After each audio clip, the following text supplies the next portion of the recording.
Hi, everyone, and welcome to a new episode of Double Coverage with Jacquie and Kassidy. We're back after taking a little bit of a break. Kassidy, nice seeing you again. Jacquie, nice seeing you as well. I know you're several states away now, but it feels like old times just to be able to get back together, albeit via Zoom yet again. But isn't that our life now? Yeah, but almost seeing people in person has been nice here in Virginia. So it's been nice getting out and seeing the real world, Cass. Yeah, we got to actually do an in-person interview here with Dan Mullen last week, and it was a little different. He walked up and I was like, oh, forgot you were that short, or something like that. It was strange to kind of be back in person again, but seems to be encouraging. Talked to the SIDs at Florida while we were there last week, and they said all indications are that we'll be in person for fall camp. We can be there on campus. Season should be relatively normal again, as relatively normal as college football can be, which we saw yet again this past week is constantly changing. College football expansion will be going into place in a couple of years, going from 4 teams to 12. And joining us today to talk about it is Andrea Adelson of ESPN. Andrea, thank you for being here. Thanks for having me, ladies. This is an honor. Of course. When we first started this podcast, I remember Jacquie and I were sitting at the Starbucks on 13th Street here in Gainesville, and we put together a list of our first wave of guests we wanted, and you were pretty high up on the top of that list. We were like, this is someone who we love to read, someone who we respect and love to be around. So we're glad to have you here. Woohoo! I wish it was in person, but Zoom is the next best thing. Exactly. Next best thing. Andrea, I think you were one of the few people I saw consistently in person last football season. And it was only a couple of times, but that was more than we saw other people. I saw you at Florida, Georgia. Is that right? That's right. And we had a nice talk there. The David Shaw story I did came out that day. And I think that was my first football game of the season. So it was very strange being there, and I had my wipes and I was wiping everything down. And I wasn't sure whether I should eat my sandwich at my seat. It was very odd indeed. Yeah. And, we went over the rundown before this started, and now I'm about to throw a first curveball. So just heads up, that happens a lot. You mentioned the David Shaw story. One of the things that Jacquie and I always kind of hoped with this podcast is that those wanting to get into the business watch as well. And, anything that we've learned that we can pass along, we would like to. Guys, if you have not read Andrea's David Shaw story from last season, go look it up. It's on ESPN.com. And you did a game day segment as well, right? I did. So hopefully people can go and check it out on ESPN.com. And this all started because of a phone interview in the middle of the pandemic. I had no connection to David Shaw. I'm based in Orlando, Florida, and I cover the ACC predominantly and Florida whenever I need to get up to Gainesville to write a story about the Gators. And I called him because the Pac-12 was not going to be playing in September. And I wanted to know what that first weekend was like without football. And so he told me what he did, spent time with his family, helped his daughter write a college essay. And as a writer, of course, I had to know, well, what's that essay about?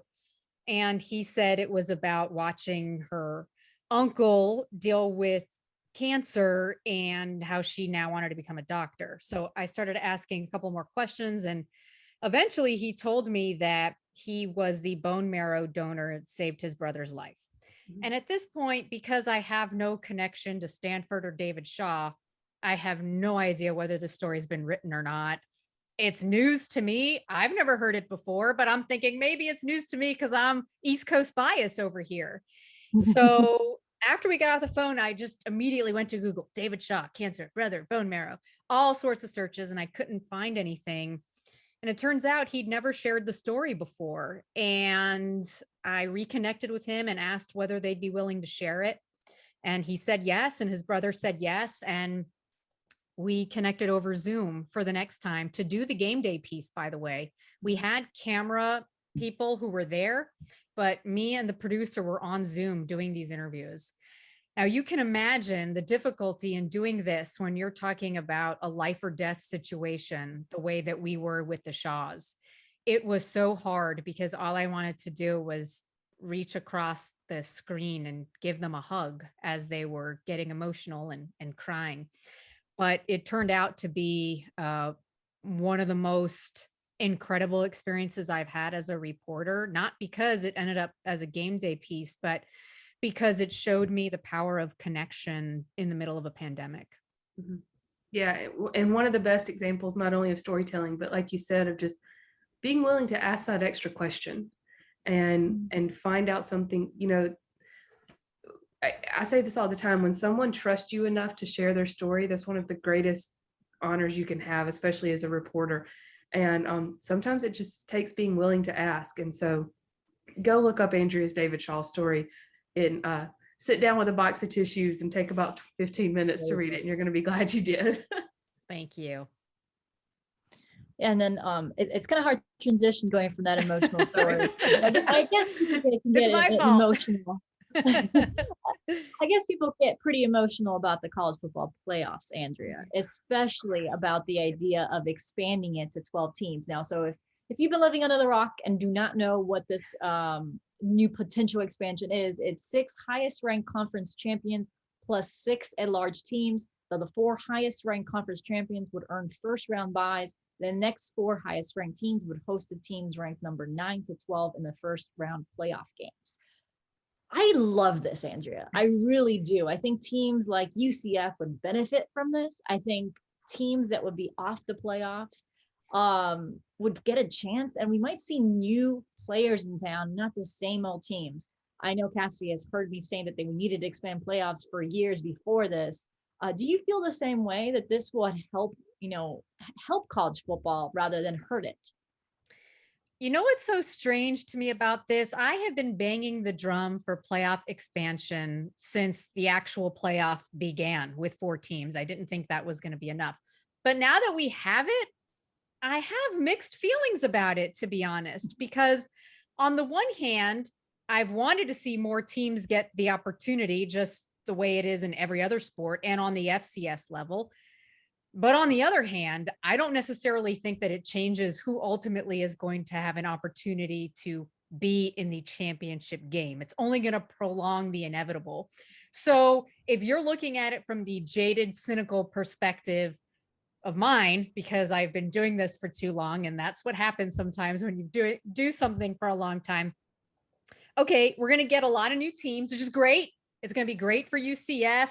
It's going to be great for Texas A&M and possibly Florida and some of these other SEC schools, Indiana, Coastal Carolina, Cincinnati. Yes, sure, that'll be great. But then they're going to get eliminated. And then we're going to be left with Alabama and Clemson, Oklahoma, and Ohio State, and every team that people have been ripping their hair out about, saying, we don't want to see these guys anymore. So what's going to happen 5 years into this system when there is no Cinderella and there is no underdog and it's the same teams playing the national championship game? Are people going to be as tired of college football as they are right now?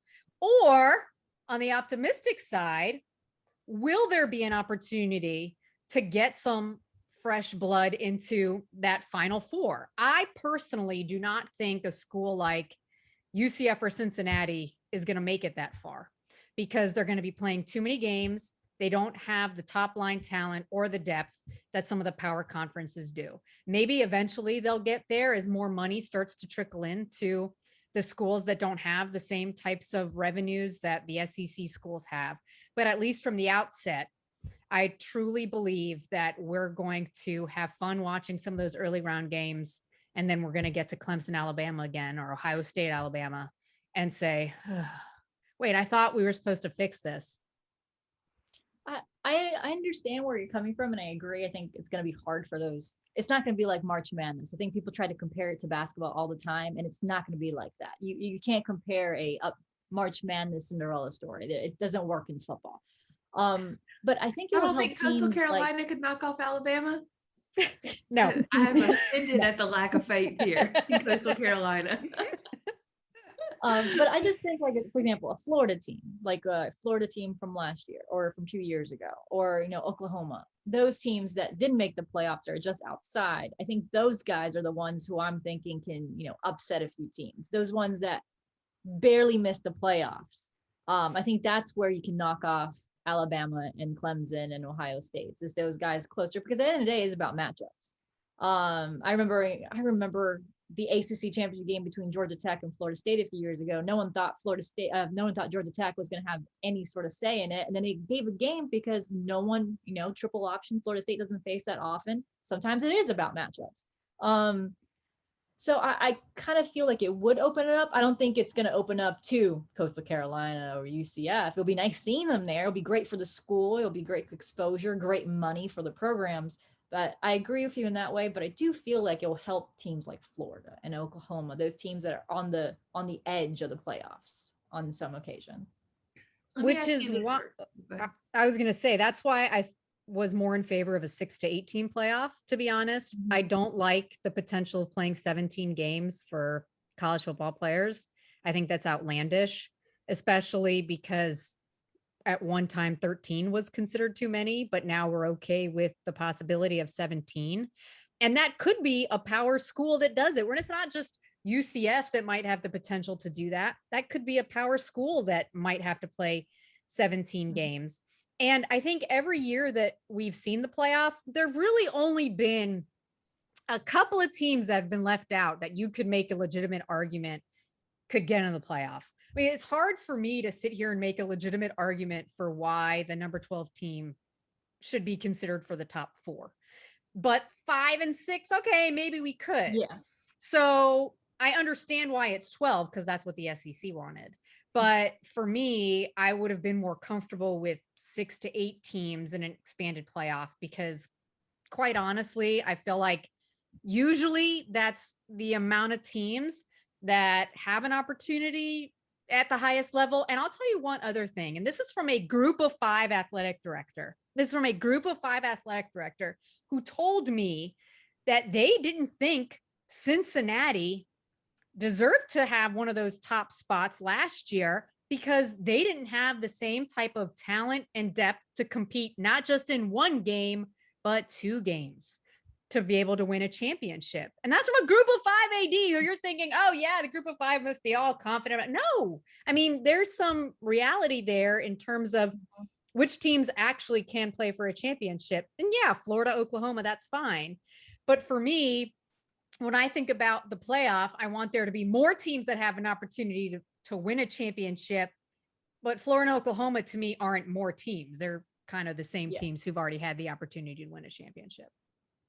Let me ask you this question then. Based on that line of thinking, do you think that the 12-team idea, and I know that there's been a group that has spent the past few years talking this out, hashing it out, doing a lot of research and coming to this number.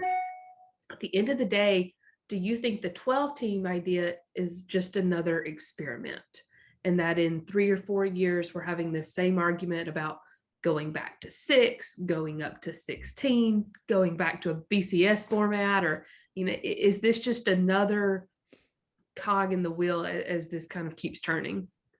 I don't see how you can go backwards from here because of the amount of money now that's going to be flooding into the system with a 12-team playoff. And we can't ignore that either, right?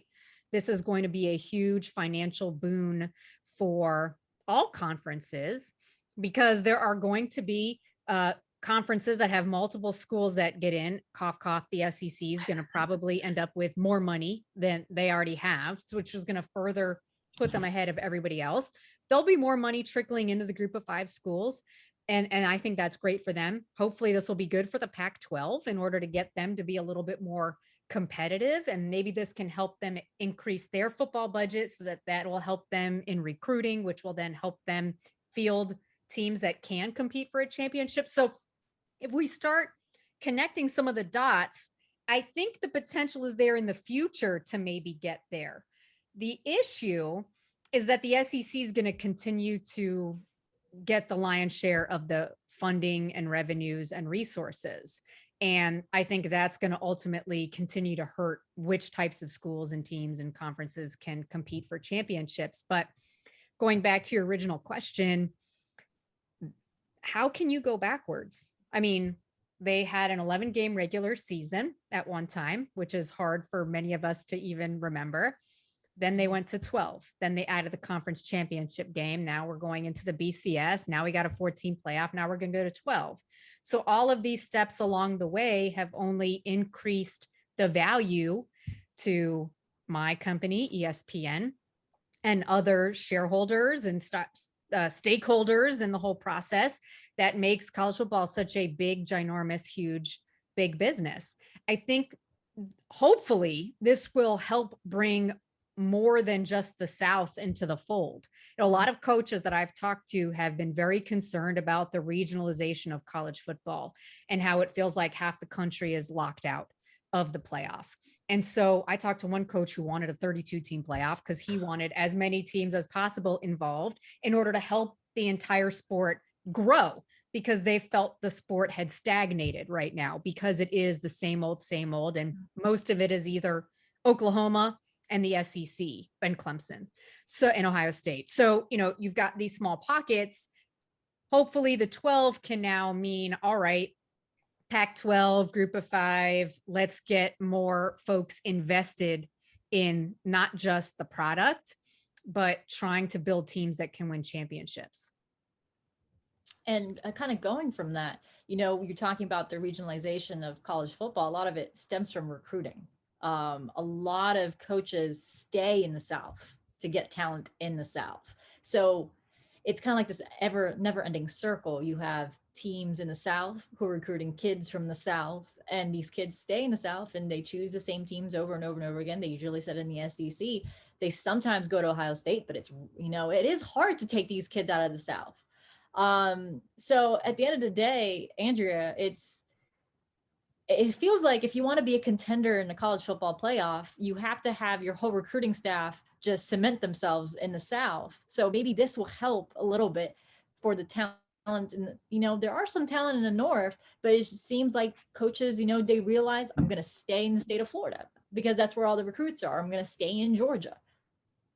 It's a great point, which is why the SEC continues to be the dominant conference in recruiting and in what we've seen transpire in a 14 playoff. If I'm looking at it from a broader perspective, there are still recruiting hotspots in Texas and California, right? And Arizona has grown, especially as a quarterback developmental state. So if you can maybe get more of that money and the resources channeled into schools that are based out there so that USC or UCLA can keep DJ Uiagalelei in California, as opposed to all the way across the country to Clemson. Okay, maybe that then helps those programs establish themselves so that once again, a program like USC can go ahead and compete for a championship, because a lot of the talent in California now is leaving California because those schools just haven't really been relevant from a national perspective. Oregon, gets a lot of talent from there, and maybe they'll have a chance in this new format with what Mario Cristobal is doing out there. Obviously, everyone wants to see Texas do something, and I don't know if this type of scenario or situation can help them, but I agree that ultimately everyone asks who's the big winner, and it's easy to say group of 5 because they're going to have access now. That's true, but I still think the SEC is the big winner in all of this because of not just the location and the history and what they've already done in the playoff, but because the recruiting in this area is only going to continue to help those schools as more money now starts to flood into these programs. That's not going to put the SEC at a disadvantage. It's going to continue to put them at a greater advantage compared to some of the other conferences because they've already done such an outstanding job recruiting in the South. And they're only going to get help now with NIL. Right. How long did you have to practice DJ's last name? Great question. So I have a story about that. Oh, there we go. I do. When Trevor Lawrence was out with COVID last year, I had to do a Sports Center or television, something for the ACC network. And I was going to have to say DJ Uiagalelei. So I Googled pronunciation and I listened to his father pronounce their last name on a YouTube clip. And I listened to it over and over and over and over. And then I just kept saying it in the house to where now my 10-year-old can say DJ Uiagalelei because she heard me saying it repeatedly that day. So I didn't mess it up on TV. That's funny. That's exactly how I learned how to say Tua Tagovailoa's name. His there you go. YouTube video. That's so funny. There just needs to be like a little YouTube channel for college football pronunciations. There needs to be. you mentioned the SEC is probably still going to have a lot cold, Ohio State, Clemson.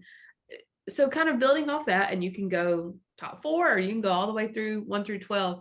Who do you see as the contenders this next football season? Without a 12-team playoff. So just for the top That's 4? A great point. You're right. You're right. Okay. So let me rephrase this question now. I didn't think that through. Don't try this at home, kids. We're professionals.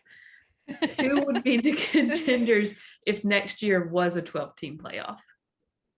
If next year was a 12-team playoff? Well, obviously the usual suspects are going to be there. And I think the SEC would probably have an opportunity to have, off the top of my head, obviously Alabama. I think Georgia would be there. I think A&M has an opportunity to be there.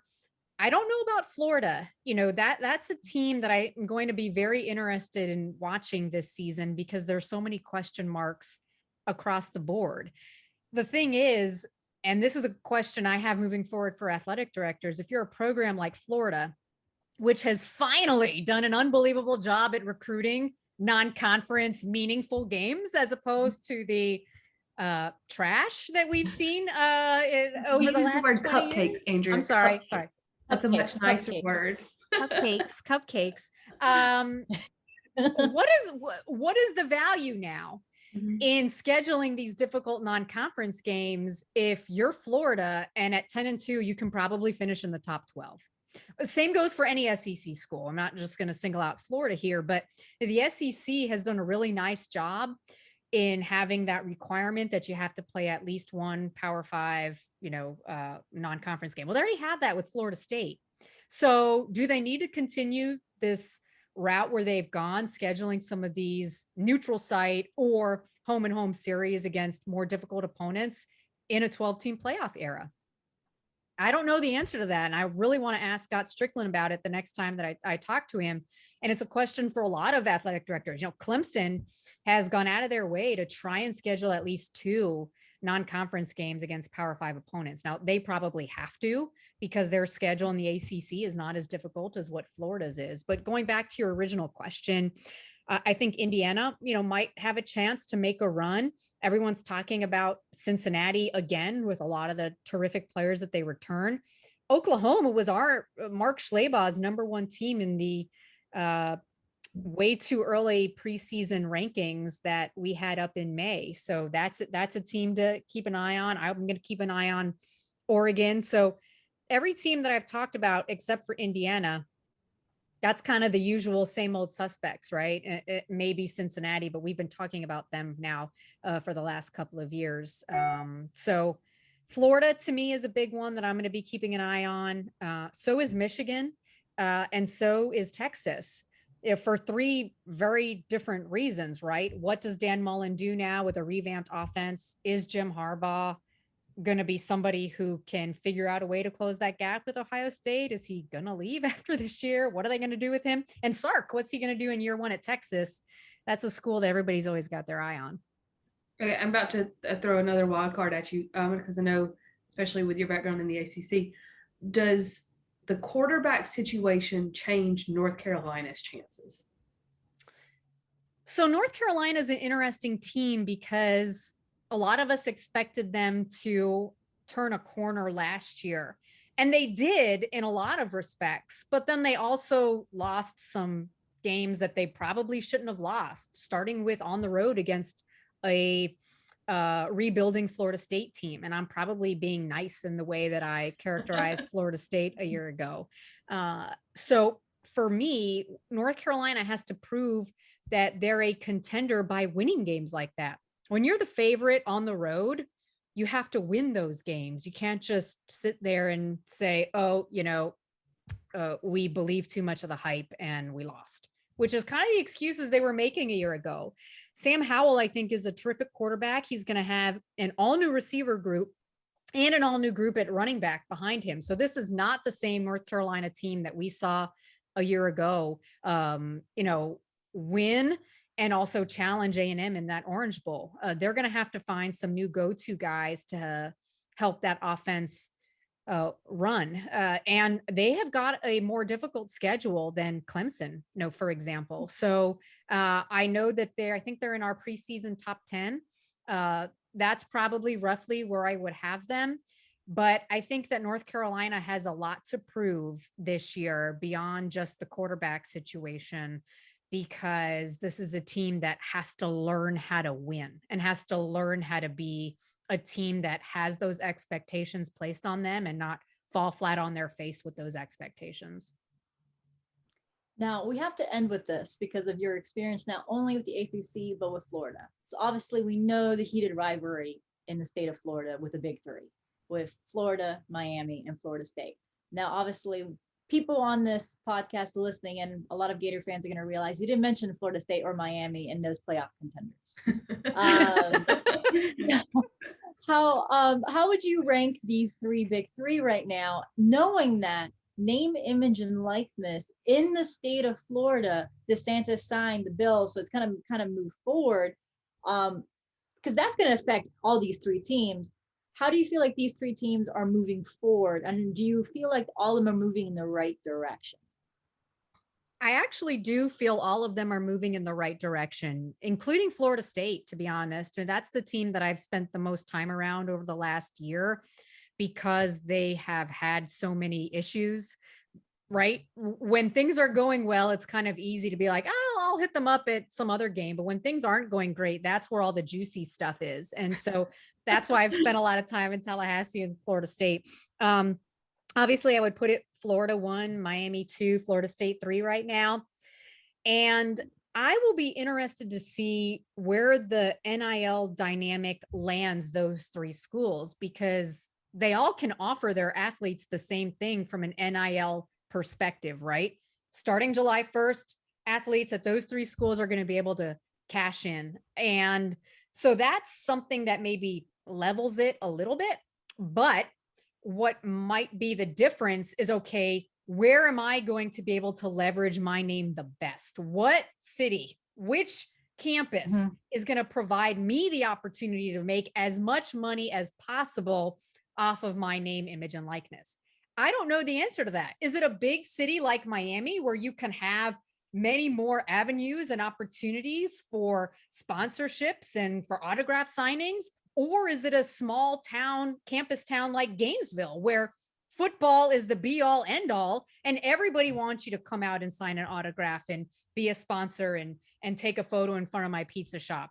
I don't know the answer to that. And so that's why I think the next year is going to be really critical to see how that shakes out for these three schools and which one is going to position themselves to say, hey, in the first year of NIL, our athletes made X number of dollars better than all of these competitors of ours, whether they are Florida or Florida State or Miami or Georgia or Alabama. I mean, that's going to be now used on the recruiting trail, and they will be keeping a tally of how much money their athletes are going to be making off of this, because that's yet another bullet point that can be added for leverage. But I think based on where Florida is right now and where Florida State is as a program, or Miami is as a program, I would expect Florida to continue to have the successes they've had recruiting wise.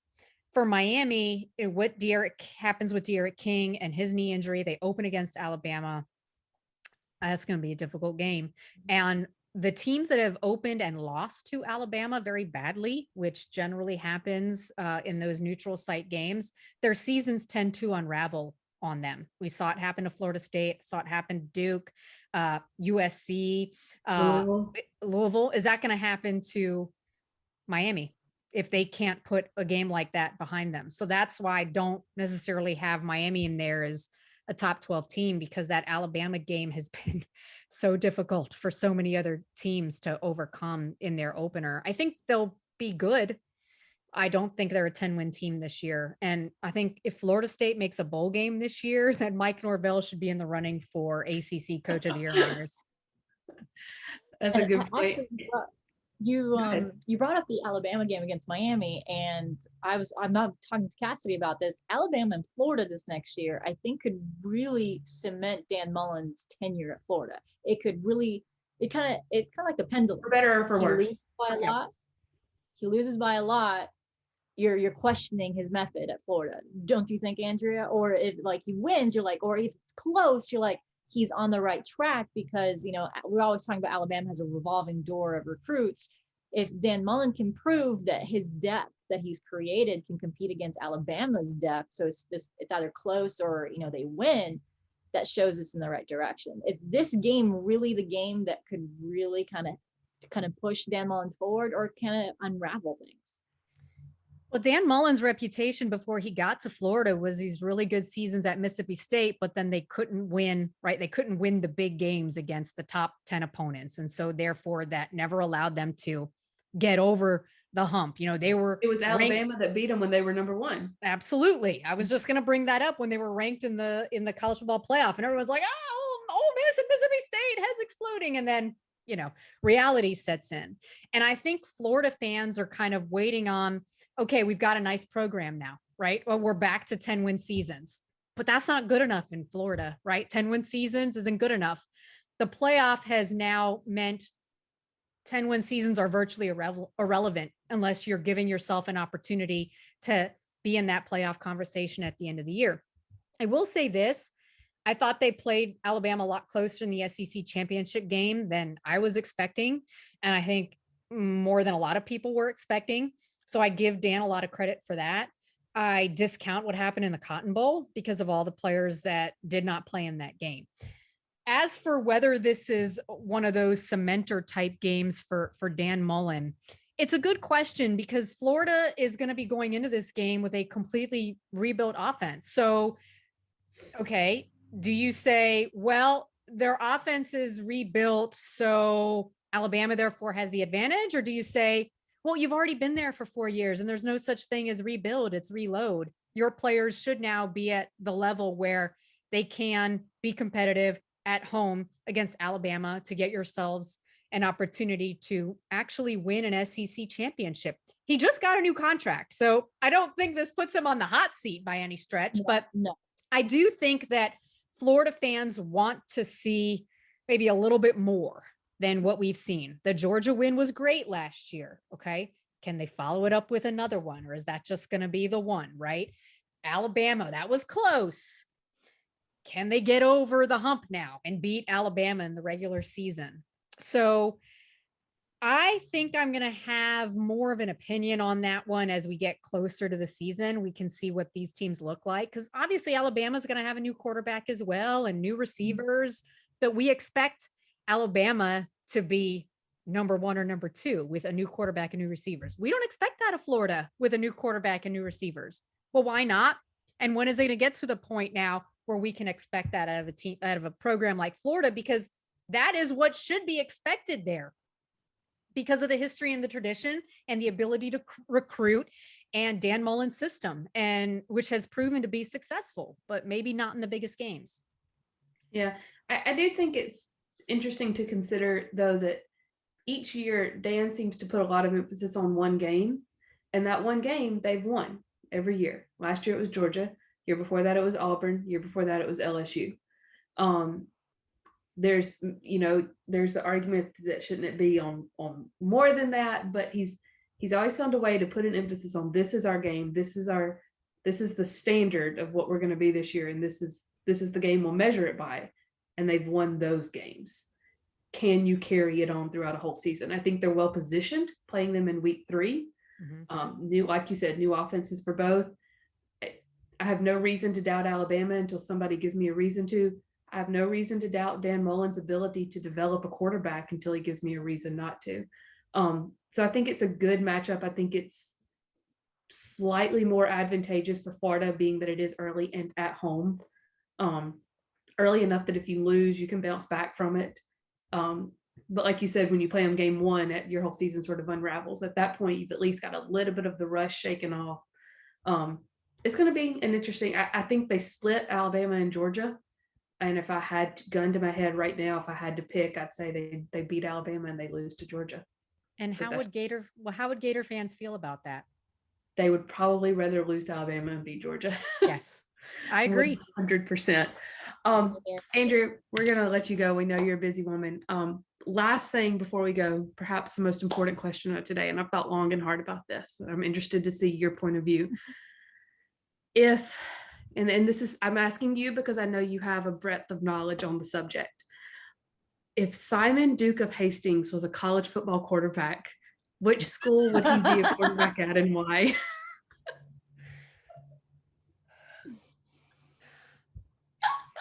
I feel like he would be the quarterback at USC. Why? I mean, Hollywood. He's got Oklahoma. Absolutely not. He would win Heisman in Oklahoma. No. Get him out of here with Oklahoma. No. I chose USC for the Hollywood, for the look of their quarterbacks. You know, they've always got that movie star.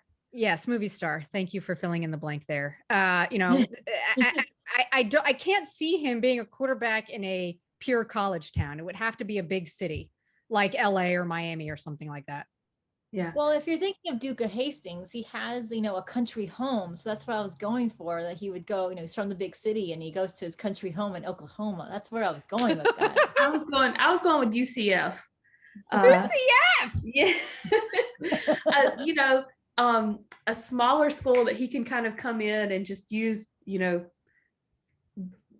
I guess anger from his past to sort of push them forward and prove everybody wrong. And, you know, it's a big enough city that he could make a name for himself, but still surrounded by enough country, like Jacquie said, because he didn't like London that much.